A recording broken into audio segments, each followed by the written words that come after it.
Welcome to the Rock is George podcast. I'm your host, George Dionne, and this is episode 132. Thank you for tuning in. Be sure to hit like, follow, or subscribe on the platform that you're listening to. Also, check out my work at theloudest.com on the planet, knac.com, for exclusive interviews, live show coverage, and more. My guest for this episode is keyboardist JONAH Weingarten of the power metal act PYRAMAZE. PYRAMAZE is set to release their 7th studio album, Bloodlines, on June 23rd through AFM Records. And here's JONAH Weingarten to tell you more about it. If I knew absolutely nothing about PYRAMAZE, how would you describe the band's music to me? I think that our current sound is sort of a modern symphonic melodic metal, with big, powerful vocals, a lot of hooks, huge orchestration, really technical drumming.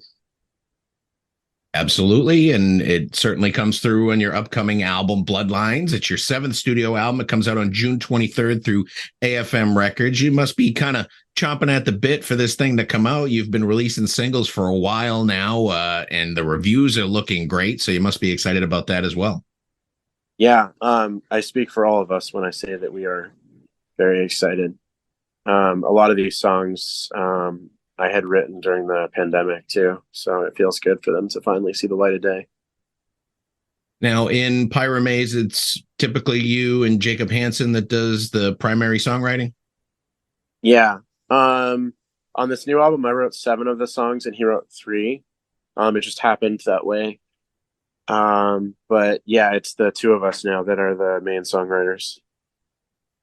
And you and Jacob mainly compose the music portion of it. From what I understand, you use outside lyricists for your music? Yeah. So Michael Kammer, who founded the band, used to write all our lyrics. But then when he left in 2011, I think it was, the rest of us, we kind of looked at each other and we're all like, well, I don't write lyrics. Do you write lyrics? Well, no. Do you? And, you know, is that kind of thing. So yeah, we've, instead of attempting it on our own, we just know that it's not a strong suit of ours, so we bring in some other talented folks to help out with that. And musicians have been doing that for the longest time. It's just some don't really publicize it. Yeah. I don't think there's anything wrong with it. You know, I'm a keyboard player and I compose orchestration, and those are things that I do. I just am not a lyricist, and you know, I think anyone else in the band would say the same about themselves. You know, it's just you know, if we ever have someone in the band that does that and does it well, then you know, we would utilize that, but we don't. So Bloodlines sort of has an underlying theme, but it's not a concept album. It's sort of the curiosity of the unknown and kind of personal struggles we're going through, which you said you wrote this during the pandemic, so I assume that sort of had an impact on the atmospheric portion of the album. Yeah. I just think creatively, this is kind of the space that we're in right now. And that definitely shows through in the music and how everything has come together. How do you decide which songs to put out as singles and which songs to just leave as deeper cuts on the album?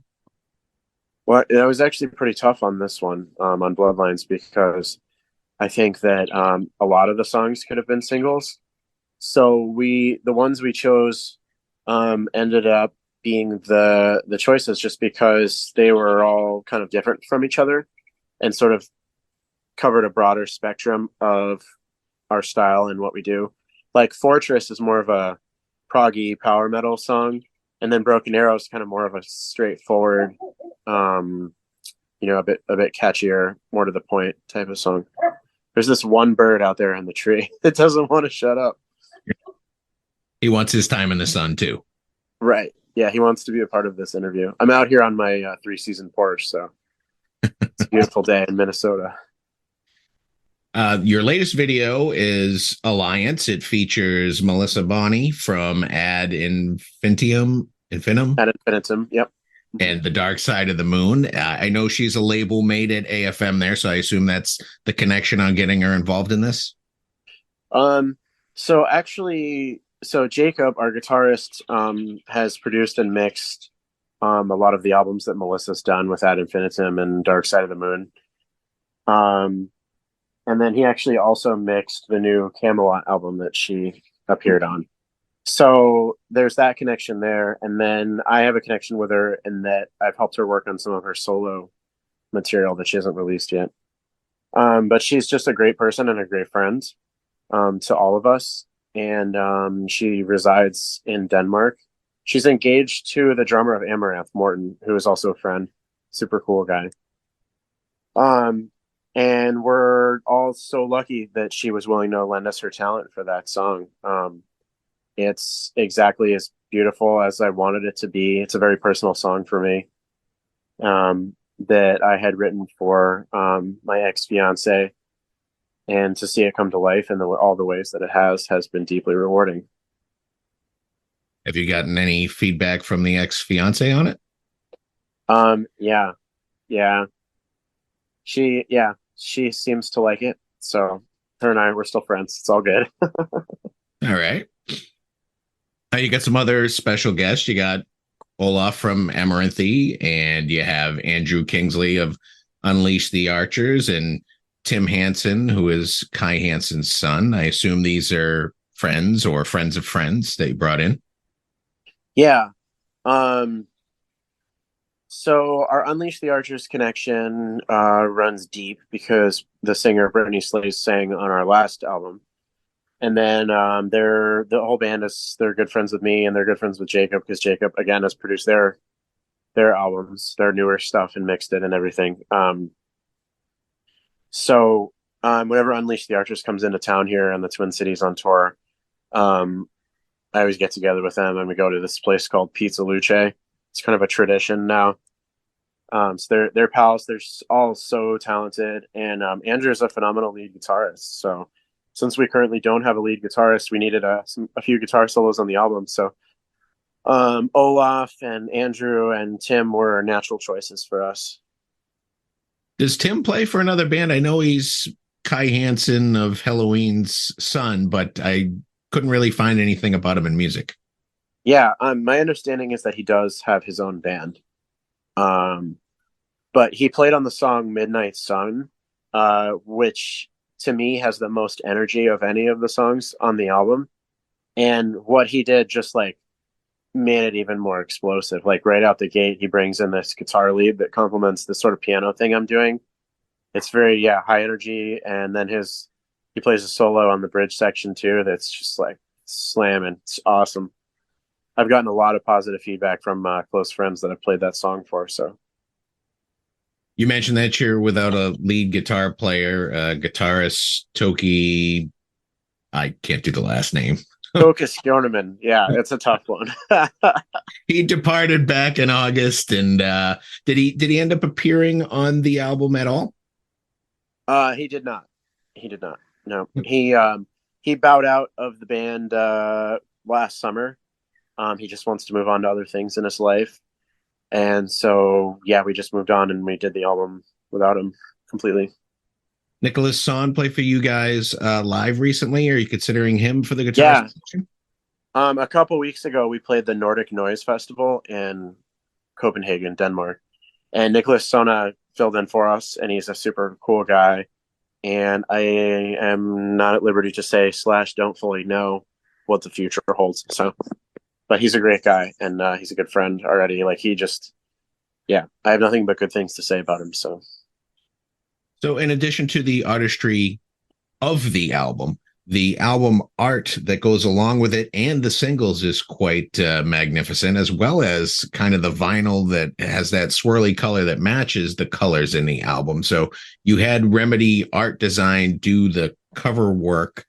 How did you get them on board for this? So Remedy Art Design did our last album cover too, the Epitaph album. And I think that Jacob just told the fella whose name I don't want to butcher. He's a Greek guy. He gave him the album title and gave him free reign. And he came up with this super cool album cover. It's actually my favorite of all our album covers we've ever had. I love the white, orange, and blues. It's very sort of outside of the box as far as a metal album cover goes. Um, and we like that. And yeah, I just think it's beautiful. And he did the new Camelot album cover as well. So he's really getting himself out there. He's done a lot of the Evergrey stuff as well. Speaking of Evergrey, you mentioned the Nordic Noise Festival you guys just played, and Evergrey was on the bill with Tigers of Pantang and Eclipse. And was this your first live show since the lockdowns? Yes, it was our first live show in 3.5 years. And somehow the 3.5 years went by really fast, which is weird. But anyway, we got together and it was like no time had passed. And yeah, there we were, just back on stage doing our thing. And I was like, kind of in my head a little bit. I'm like, God, we haven't played live in such a long time. Like, do I still got it? I just turned 40 too.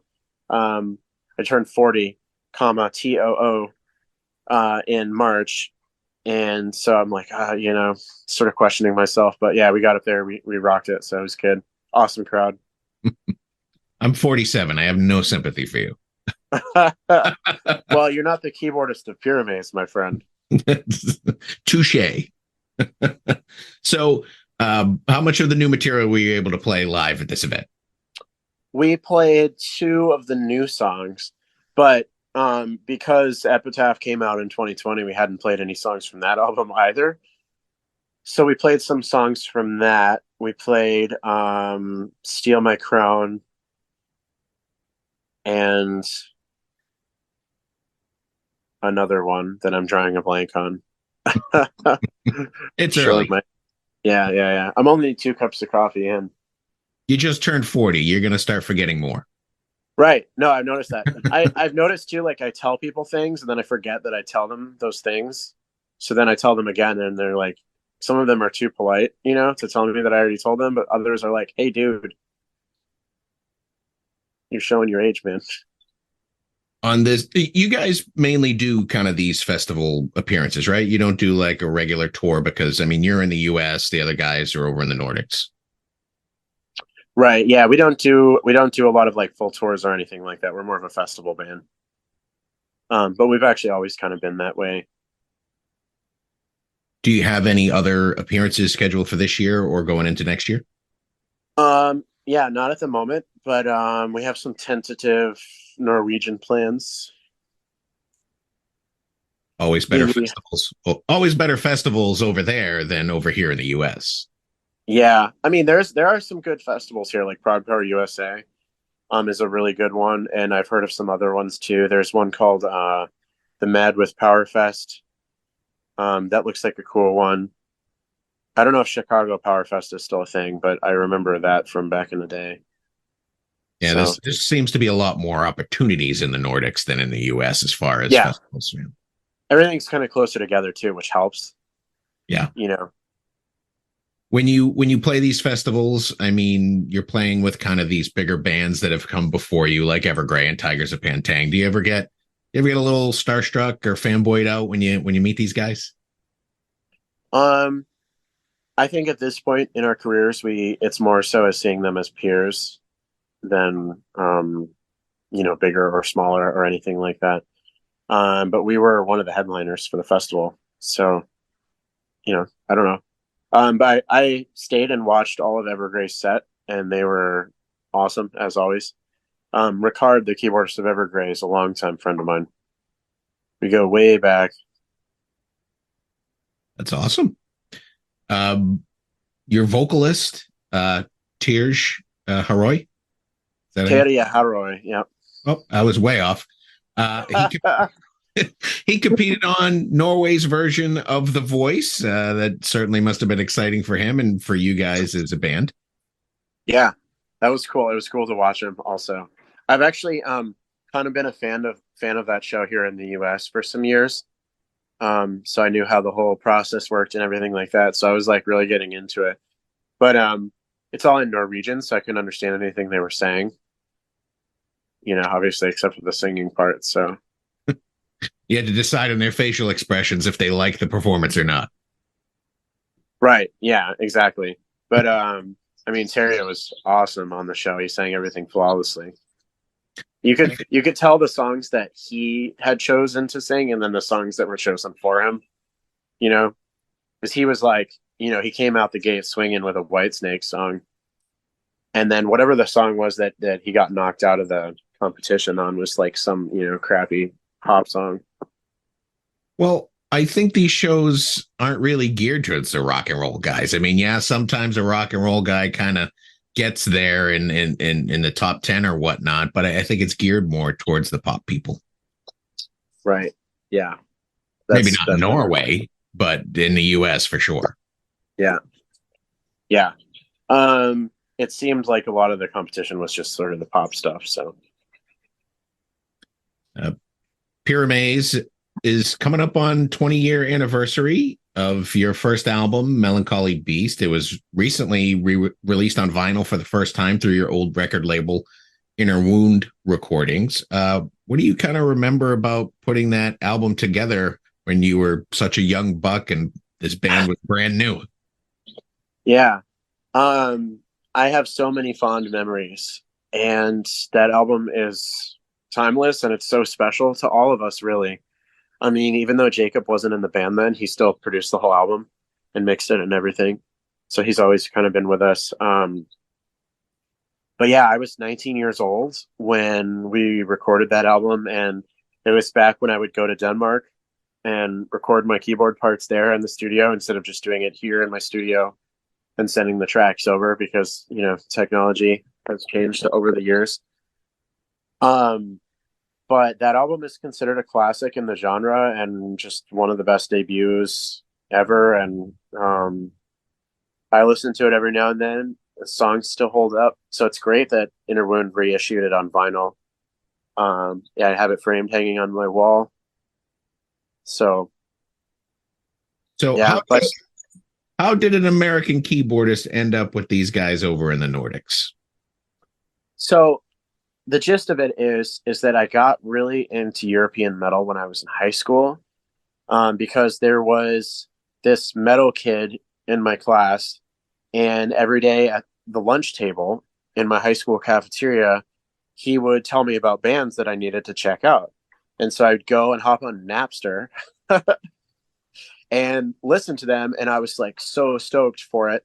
And then, but I did the right thing, of course, and I went down to my little mom and pop record shop and I special ordered these CDs from Europe. And it would take like 2 or 3 weeks for them to get there, and I was so excited. And so I was building up this, metal collection. But all these bands were from Germany and Sweden and Norway and Finland and so on and so forth. And I played the keyboard.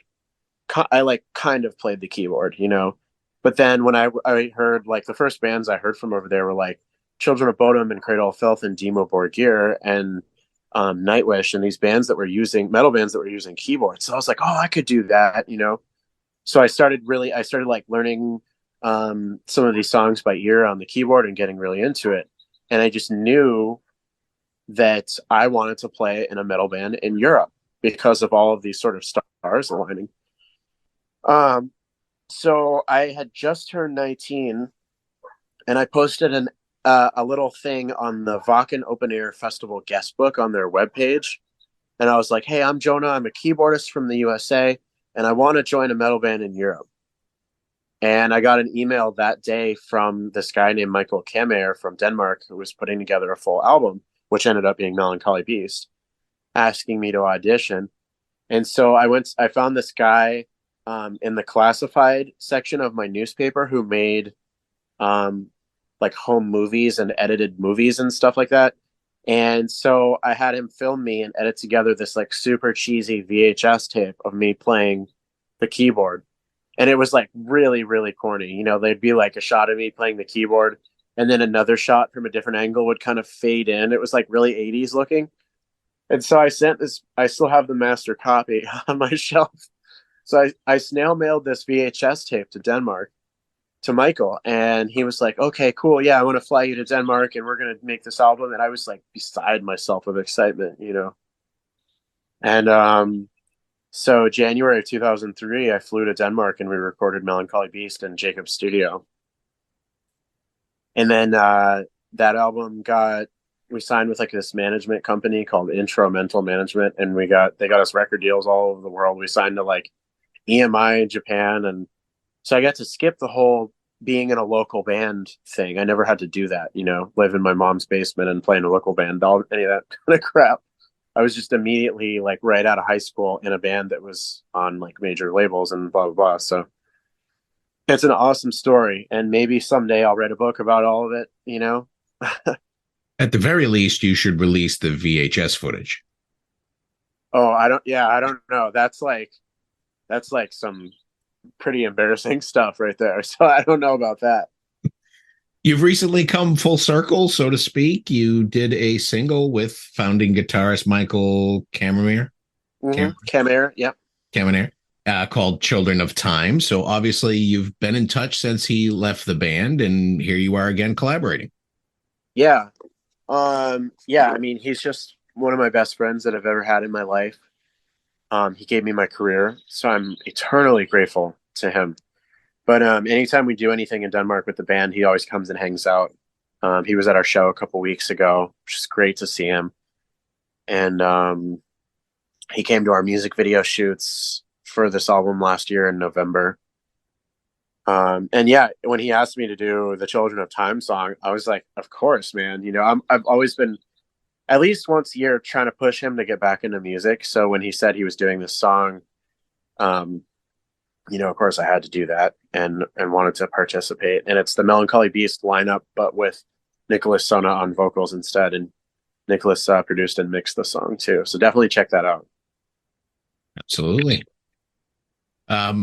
I know that Jacob has his hands in many different bands, either as a player or a producer or a mixer or something like that. Do you work with any other bands outside of this one?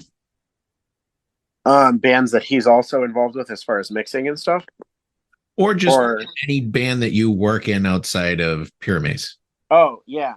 So my day job is that I'm a professional session musician, composer, songwriter. So bands from all over the world hire me to play on their albums and write songs for them and compose orchestration for their songs. So I have something like 10 albums coming out this year. I played on, starting at the beginning of the year, I played on the Atrocity album that came out in January. That came out on Massacre. And then this month, this interview will come out in June, I'm assuming. So in June, I played on an album called Prydain, and that's out on Limb Music. That's more of a traditional European power metal album that I collaborated on with Mike Levas sings on it, and Bob Katzionis played on it and produced and mixed the album as well. And then, of course, I have the Pyramaze album, which comes out on June 23rd. So 2 albums out in June. And then I have a bunch of other stuff coming down the pipeline as well that I haven't been able to officially announce. But a big band on AFM, I wrote songs for them and did orchestration on their album. And then there's a couple bands on Napalm that I worked with. And yeah, you'll see. Do you primarily do the studio session stuff for bands of the similar genre that you work in, or do you kind of work outside of that at times? So I work with a lot of symphonic metal bands. That's my niche. Sometimes bands approach me because they just want like a big epic album intro or whatever. I do that a lot. But I can do any style of metal. I have branched out into other genres of music before. It just doesn't happen as much. Like there's like a local hip hop artist in the Twin Cities. I did a bunch of like beats for him or whatever. That stuff's really easy. So, and I have a video game soundtrack that I did that's coming out on Nintendo and Xbox and stuff like that. Hopefully this year. That game's called Ninja Brigade. What's the name of the game? Ninja Brigade. Okay. My son loves video game soundtracks. That's like his thing. He doesn't even really listen to like music on the radio or anything like that. He just does video game music. Cool. Well, the soundtrack to that will be out on all the streaming platforms. It'll be released. And it's kind of a I did sort of an 80s montage, Saturday morning cartoon, synth wavy kind of thing. Like intentionally over the top, cheesy, kind of like Miami Vice guitar solos and very like Rocky IV soundtrack vibes. So awesome. I apologize. I'm losing my voice a little bit, but that's all right. Those are all the questions I have for you, Jonah. Thank you for talking to me about the latest album by PYRAMAZE, Bloodlines. It comes out June 23rd on AFM Records. A great album. I listened to it this week. You got a lot to be proud of. Well, thank you, sir. I really enjoyed this interview. Your questions were great, and you are a swell fella to talk to. Again, I enjoyed your company as well, man, and thanks for coming on the Rock is George podcast. Course. And Bruce, too. And Bruce. He needs his moment of glory. Yeah, the bird's been stealing his gig. Yeah. Yep, he loves being out here with me. I got 2 black cats, but I don't let them in the room because they ruin my stuff. Right. Yeah. A lot of cat fur. Exactly. All right, Jonah, thanks again, and best of luck with everything, man. Yeah. Cheers, man. Thank you. Once again, I want to thank Jonah Weingarten of PYRAMAZE for coming on the Rock is George podcast. Be sure to check out their latest album, Bloodlines, out June 23rd through AFM Records. Head over to your favorite music streaming app. Take a listen to what's available. If you like what you hear, buy a physical copy. Support the artist. For all things PYRAMAZE, head over to their official website, pyramaze.com. I also want to thank Dustin Hardman and AFM Records for making this interview possible. You've been great. I've been George Dionne. Discover your next favorite artist on the Rock is George podcast.